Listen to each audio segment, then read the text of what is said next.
¿Alguna vez te has preguntado por qué 1969 es recordado como el año más salvaje de la historia de los muscle cars? No estamos hablando solo de coches rápidos. Hablamos de auténticas bestias de acero que desafiaron las calles, dominaron las pistas y dejaron un legado imposible de repetir. Hoy vamos a descubrir los modelos que marcaron ese año irrepetible. Y antes de comenzar este viaje en el tiempo, déjame pedirte algo. Si eres un verdadero apasionado de los autos clásicos y quieres seguir reviviendo esta era dorada conmigo, dale like a este video y suscríbete al canal ahora mismo. Aquí celebramos las historias, la potencia y la emoción de los muscle cars que hicieron historia. 1969, Dodge Charger RT. Este coche se convirtió en un símbolo inmortal gracias a la cultura popular, especialmente por su aparición en la serie The Dukes of Hazzard, como el famoso General Lee. Pero reducirlo a un simple icono televisivo sería una injusticia, porque el Charger RT ya era por sí mismo una bestia indomable que marcó a fuego la historia del muscle car. Cuando uno lo observa por primera vez, lo que impresiona es su presencia. Sus líneas largas, agresivas y musculosas transmiten poder incluso estando quieto. El modelo de 1969 introdujo cambios sutiles pero importantes respecto al del año anterior. Una parrilla dividida que parecía un gesto desafiante y luces traseras que se extendían de un extremo al otro, como si fueran un rugido en forma de diseño. Era un auto que parecía nacido para dominar tanto la calle como las pistas. Bajo el capó, el Charger RT ofrecía motores que iban desde el 440 Magnum Inti 8 hasta el legendario Hemi 426, una verdadera obra de ingeniería que entregaba más de 425 caballos de potencia oficiales, aunque todos sabemos que la cifra real superaba ampliamente esos números. El rugido del Hemi no era solo un sonido, era un latido que aceleraba el corazón de quien lo escuchaba, una melodía de pura adrenalina capaz de erizar la piel. No era un coche para cualquiera, era un desafío constante, un recordatorio de que estabas al mando de una fuerza bruta sobre ruedas. La historia del Charger RT también está profundamente ligada al mundo de la competencia. Dodge lo diseñó para impresionar en la NASCAR, y aunque la aerodinámica del modelo original no fue suficiente para superar a sus rivales en las altas velocidades de los óvalos, sentó las bases para la creación del Daytona, aquel monstruo con alerón y trompa extendida que llegaría poco después. En ese sentido, el Charger RT fue el laboratorio, el guerrero inicial que mostró el potencial de Dodge en la era dorada de las carreras. Un detalle fascinante y único es cómo este coche, más allá de sus prestaciones, se convirtió en un objeto cultural. Miles de fanáticos en los años 70 y 80 lo soñaban no solo por sus cifras técnicas, sino porque representaba rebeldía, libertad y estilo de vida. El General Lee saltando vallas y huyendo de la ley era una metáfora perfecta. El Charger no era solo un auto, era un símbolo de escape, de juventud eterna y de desafío a las reglas. Hoy, más de 5 décadas después, ver un Charger RT de 1969 sigue provocando una reacción visceral. No importa si lo encuentras en un museo, en una exposición de clásicos o rugiendo en una carretera, siempre produce el mismo efecto. El corazón late más rápido, la dopamina se dispara y uno no puede evitar imaginarse al volante, con el viento golpeando el rostro y el rugido del V8 como banda sonora. 1969. Camaro SS. Este fue un año mágico para el Camaro. Un año en el que la marca decidió demostrar al mundo que estaba dispuesta a jugar en las grandes ligas del muscle car. El SS de ese año no fue simplemente una evolución del modelo original. Fue una declaración de intenciones. Cada curva de su carrocería, cada detalle de su diseño y cada rugido de sus motores transmitía un mensaje claro. Este no era un coche para pasar desapercibido. Era un auto nacido para dejar huella. El Camaro se presentó con un rediseño que lo hizo más robusto y musculoso que nunca. Sus líneas eran más afiladas, la parrilla más agresiva, los guardabarros más anchos. A primera vista parecía estar en movimiento incluso cuando estaba detenido. Pero lo que realmente lo hacía inolvidable no era solo su aspecto, sino lo que escondía bajo el capó. Allí podían encontrarse motores V8 que iban desde el 350 hasta el imponente 396, todos ellos capaces de entregar sensaciones que iban más allá de los números. Eran pura emoción comprimida en metal. Pero 1969 guardaba un secreto aún más jugoso. Ese año Chevrolet abrió la puerta a las versiones especiales que se convertirían en leyenda. La primera fue la CTL1, un Camaro casi mitológico del cual solo se fabricaron 69 unidades. Equipado con un motor 427 de aluminio diseñado originalmente para las pistas, el CTL1 no era solo un coche de calle, era un misil disfrazado de coupe. Oficialmente entregaba más de 430 caballos, pero en realidad la cifra real estaba muy por encima, rozando los 500. Era un coche tan brutal que resultaba casi imposible de domar, y esa dificultad era precisamente lo que lo hacía irresistible para los verdaderos fanáticos de la velocidad. Otra joya de ese año fue el programa COPO, siglas de Central Office Production Order, un sistema pensado para pedidos corporativos que algunos concesionarios ingeniosos usaron para crear auténticos monstruos. Gracias a esa estrategia, fue posible instalar motores 427 en Camaros aparentemente comunes. Lo fascinante es que Chevrolet no había diseñado el Camaro para esos bloques tan descomunales, pero los entusiastas se encargaron de romper las reglas. El resultado fueron coches que parecían preparados para la guerra, con un poder descomunal bajo una apariencia relativamente discreta. 1969. Ford Mustang Boss 429. Este no fue un simple muscle car creado para lucir bien en las calles o atraer miradas en los concesionarios. Fue una máquina concebida con un objetivo claro: homologar un motor de competición para la NASCAR. Eso lo convierte en una criatura distinta. Un automóvil nacido de la exigencia de las pistas que, casi por accidente, terminó circulando por las calles como uno de los Mustangs más exclusivos jamás construidos. A finales de los años 60, Ford sabía que para competir en igualdad de condiciones en la NASCAR necesitaba un motor más grande, más potente y más avanzado. Así nació el 429, un V8 monstruoso que debía ser homologado. Para cumplir con las reglas, al menos 500 unidades tenían que ser producidas para vehículos de calle. ¿Y qué mejor escaparate que el Mustang? Sin embargo, colocar semejante bloque en el vano motor del coche no fue tarea sencilla. El motor era tan ancho y tan alto que Ford tuvo que enviar carrocerías a CarCraft, una empresa especializada, para que rediseñara partes del chasis y permitiera que la bestia encajara en su lugar. El resultado fue un Mustang único, con una personalidad distinta de cualquier otro. Exteriormente no buscaba llamar la atención de forma exagerada. Sus líneas eran elegantes y musculosas, con un discreto abultamiento en el capó que escondía la joya mecánica. Ese detalle, junto con los emblemas Boss 429, eran las únicas pistas de que estábamos frente a un coche que en realidad compartía sangre con los autos de carrera. No necesitaba exagerar su aspecto, porque lo verdaderamente extraordinario estaba bajo la piel. El motor 429 semiesférico era capaz de producir oficialmente 375 caballos de potencia, aunque quienes lo probaron sabían que la cifra real estaba más cerca de los 500. Era un propulsor que amaba las altas revoluciones, diseñado para rugir en los óvalos a velocidades imposibles. En la calle podía parecer dócil al ralentí, pero al pisar el acelerador liberaba un torrente de fuerza que transformaba cada trayecto en una experiencia casi espiritual. Un dato curioso y fascinante es que, a pesar de su potencia, el Boss 429 no era el Mustang más rápido en línea recta dentro de la familia. Su suspensión y su preparación lo hacían más pesado y menos explosivo que algunos de sus hermanos, como el Mach 1. Pero eso no importaba, porque lo que ofrecía el Boss era algo más raro: exclusividad. Solo 859 unidades fueron fabricadas en 1969, cada una cuidadosamente ensamblada, cada una destinada a convertirse en objeto de culto. Y ahora la pregunta inevitable para ti que nos acompañas.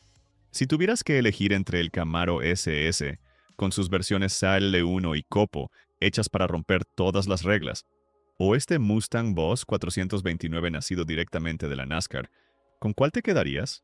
Déjalo en los comentarios, porque esta es la eterna batalla de los muscle cars. Y queremos saber de qué lado estás en esta historia. 1969, Pontiac GTO The Judge. Cuando la era de los muscle cars estaba en pleno auge, Pontiac decidió que no era suficiente con tener un coche poderoso. Había que tener personalidad. Había que tener un estilo provocador que hiciera que la gente hablara de él. Así nació The Judge, una versión especial del GTO, que no solo ofrecía motores brutales como los Ram Air 3 y Ram Air 4, sino también una actitud desafiante, casi irreverente, que lo convirtió en una leyenda de inmediato. El nombre mismo ya lo decía todo. Venía inspirado en una frase popular de un programa de comedia de la época, Here Comes the Judge. Pontiac tomó ese guiño cultural y lo transformó en una declaración de guerra hacia la competencia. Este no era un muscle car cualquiera. Era el juez que dictaría sentencia en las calles y en las pistas. Y lo hizo con una presencia que era imposible de ignorar. A diferencia de otros modelos más discretos, el Judge llegaba con un paquete estético que gritaba poder y rebeldía.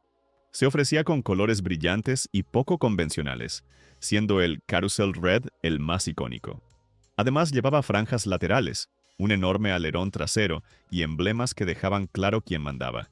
Era un coche diseñado para ser visto, para hacer que la gente girara la cabeza y supiera que algo especial estaba pasando. Bajo el capó, las opciones mecánicas reforzaban su reputación. El motor Ram Air 3 era ya una maravilla con más de 366 caballos oficiales, pero el verdadero monstruo era el Ram Air 4, un propulsor de altas revoluciones que convertía cada aceleración en una experiencia visceral. Lo interesante es que, a pesar de su apariencia llamativa y su nombre desafiante, el Judge nació como una respuesta accesible al mercado. Pontiac había planeado ofrecerlo inicialmente como una versión económica del GTO para atraer a un público más joven. Pero el plan cambió. El coche terminó posicionándose como algo más exclusivo, una combinación rara entre precio atractivo y personalidad única. Esa dualidad, sumada a sus prestaciones, lo convirtió en un éxito inmediato, con más de 6.800 unidades vendidas en su primer año. Se convirtió en un símbolo cultural de la juventud de finales de los 60. Representaba rebeldía, libertad y la idea de que conducir podía ser un acto de expresión personal tanto como de transporte. 1969. Chevrolet Nova SS 396. En el universo de los muscle cars, donde reinaban gigantes, había un coche que se atrevió a desafiar a los más grandes desde un formato más compacto. Ese coche fue el Nov, una máquina que parecía pequeña y discreta, pero que escondía bajo el capó un corazón capaz de hacer temblar a vehículos mucho más imponentes. Era, en cierto modo, el lobo con piel de cordero del año, y por eso mismo se ganó un lugar especial en la memoria de los fanáticos. El Nova no nació para ser un muscle car en sus primeras versiones. Era un auto pensado para ser ligero, accesible y práctico. Pero a finales de los 60, Chevrolet entendió que la fiebre por la potencia estaba contagiando a todos, y decidió ofrecer el paquete SS con el motor 396 UP8. Aquello cambió por completo la personalidad del coche. De pronto, aquel compacto sencillo se transformó en un depredador de asfalto que sorprendía en cada arranque. Con más de 350 caballos de potencia en sus configuraciones más comunes y superando los 375 en versiones de alto rendimiento, el Nova tenía algo que lo hacía especial: la relación entre peso y potencia. Su carrocería era más pequeña y liviana que la de un Chevelle o un Camaro, lo que le daba una aceleración brutal. En un cuarto de milla podía dejar boquiabiertos a rivales mucho más grandes y caros. Era el típico coche que humillaba a cualquiera que lo subestimara en un semáforo, porque nadie esperaba que un auto tan compacto rugiera con tanta violencia. El diseño de 1969 también ayudaba a su carácter único. No era exagerado ni cargado de detalles, más bien sencillo y directo, como si se tratara de un recordatorio de que lo importante estaba dentro. Sin embargo, el emblema SS y el abultamiento del capó eran señales claras de que no era un Nova cualquiera. Para los conocedores, esos pequeños detalles eran suficientes para entender que estaban frente a un coche que podía morder fuerte. Un dato curioso es que, precisamente por su tamaño y su potencia, el Nova SE se convirtió en uno de los favoritos para las pistas de drag racing. Muchos entusiastas lo modificaban aún más, extrayendo cifras de potencia que iban mucho más allá de lo que Chevrolet había previsto originalmente. Esa facilidad para convertirse en un arma letal en el cuarto de milla lo hizo ganar una reputación de coche callejero temible, a veces incluso más respetado que los gigantes de la época. 1969. Dodge Charger Daytona. Este coche no fue concebido para las calles en primer lugar, sino para dominar un terreno muy específico: las pistas de la NASCAR. La historia de su creación es tan fascinante como su silueta. A finales de los años 60, Dodge estaba desesperado por mejorar el rendimiento del Charger en la NASCAR. El modelo RT de 1969 era un coche poderoso, sí, pero en los óvalos de alta velocidad sufría con la aerodinámica. La competencia, especialmente Ford con su Torino Talladega, comenzaba a tomar ventaja.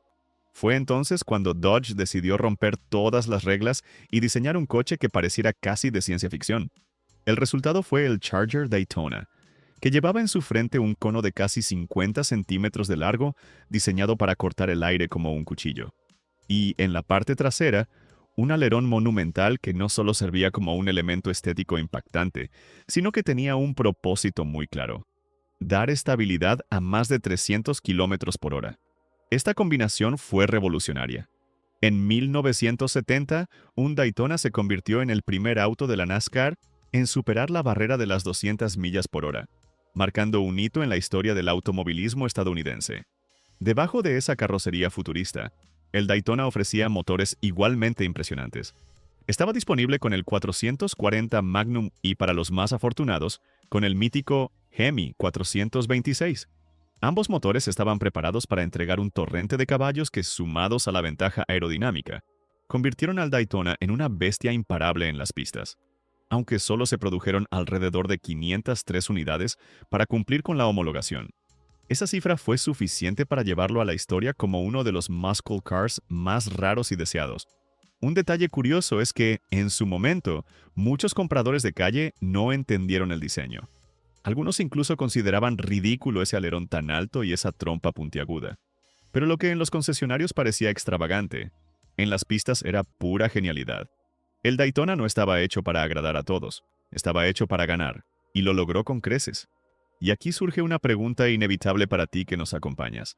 ¿Con cuál te quedarías, con el Charger RT, ese símbolo de rebeldía y poder? ¿O con este Charger Daytona, un monstruo nacido para humillar rivales en las pistas de la NASCAR?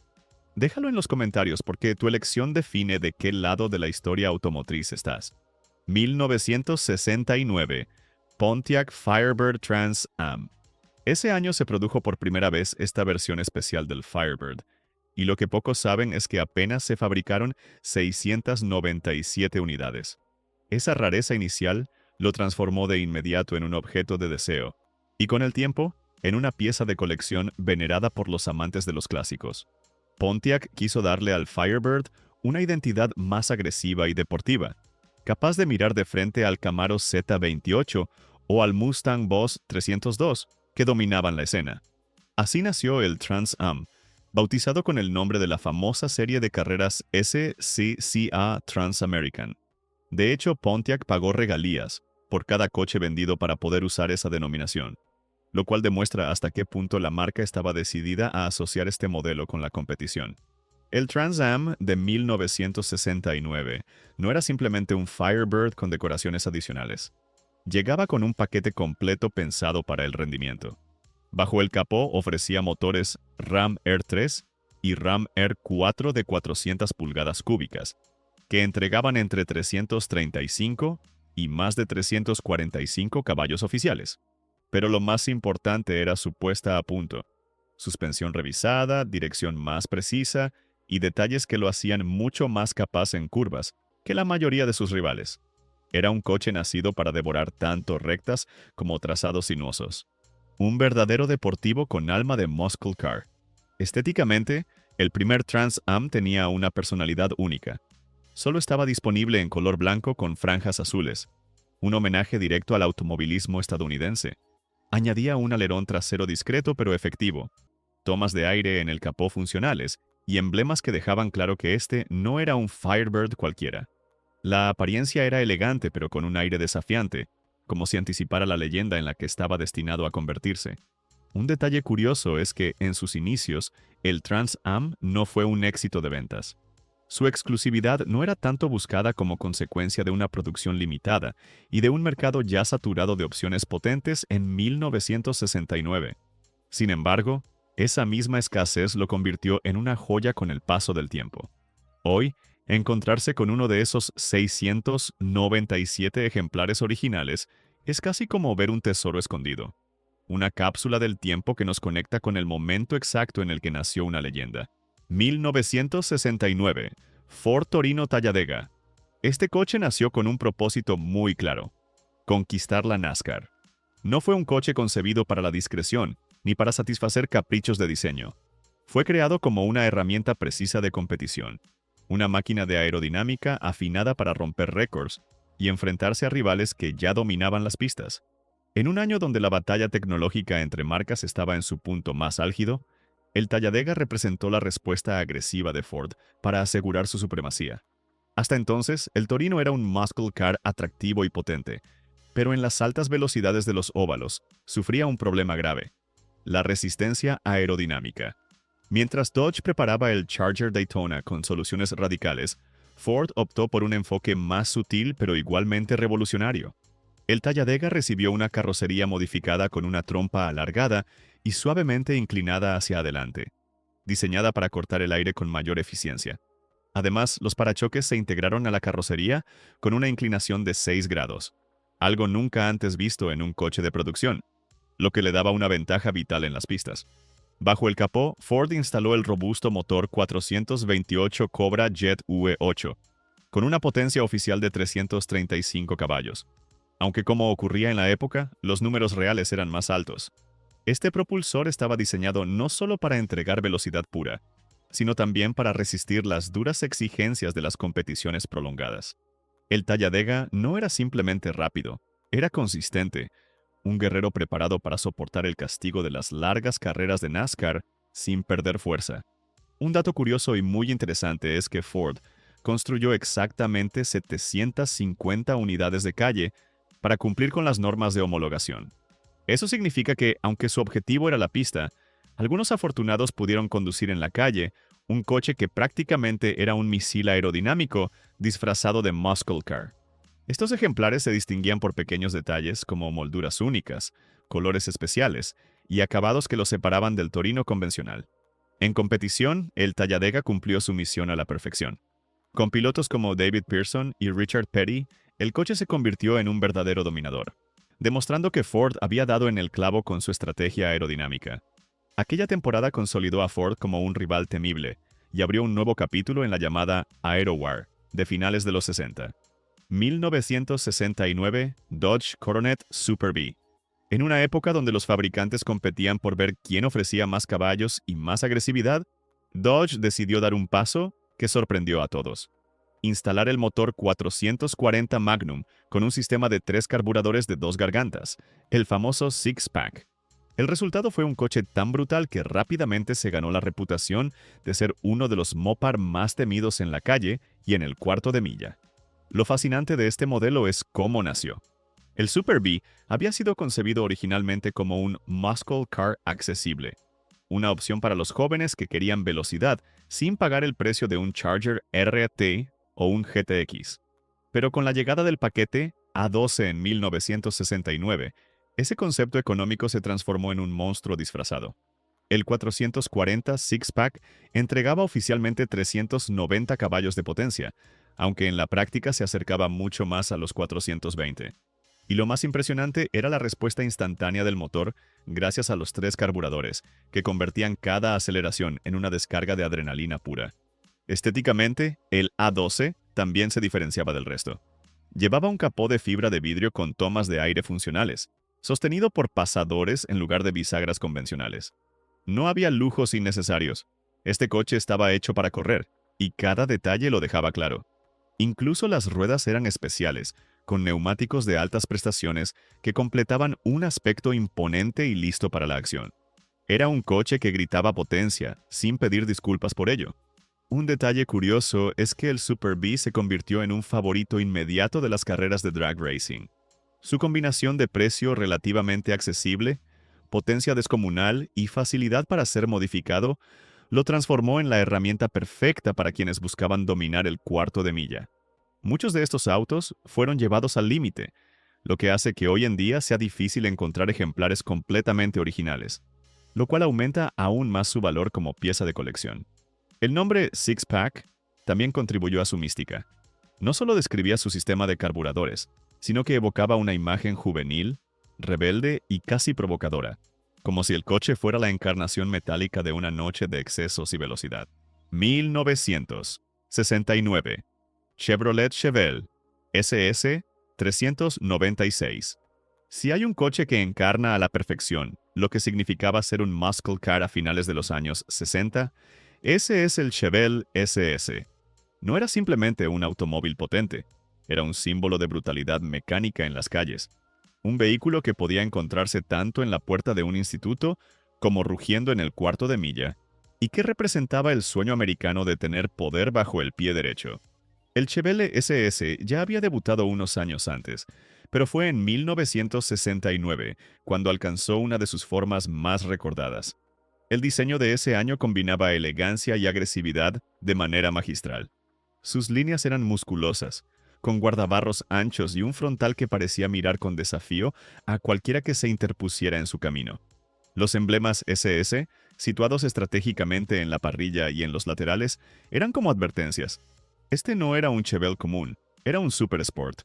Bajo el capó, el Chevelle SS ofrecía el motor 396 en diferentes configuraciones, que iban desde los 325 caballos hasta más de 375 en las versiones más potentes.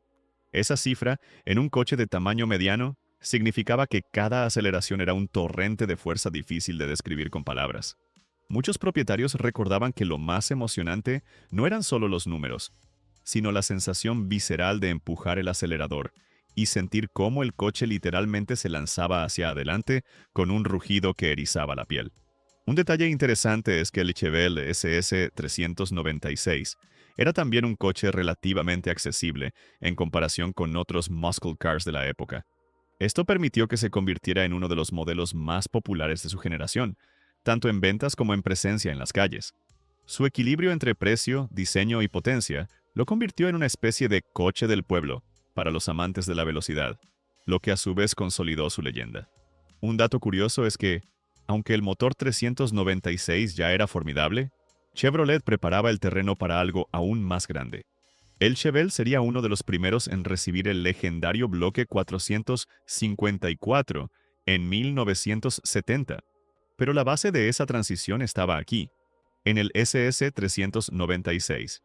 Es como si este coche hubiera sido el ensayo perfecto antes del estallido definitivo de potencia que llegaría al año siguiente. Y ahí lo tienes. Los muscle cars más salvajes, brutales e inolvidables que nacieron en 1969. Un año irrepetible que quedó marcado como la cima de la era dorada del automovilismo. Cada uno de estos coches no fue solo metal y caballos de fuerza. Fueron símbolos de rebeldía, libertad y poder que todavía hoy nos hacen vibrar. Ahora quiero escucharte a ti. Dime en los comentarios, ¿cuál de estos titanes de 1969 fue tu favorito? No lo pienses demasiado, escribe tu respuesta ahora mismo, porque tu opinión es lo que mantiene viva esta conversación entre apasionados de los clásicos. Y si disfrutaste de este viaje, te invito a continuar con un video que sé que te encantará. Los muscle cars más rápidos de los años 60. Haz clic y acompáñame, porque la velocidad y la emoción todavía no terminan.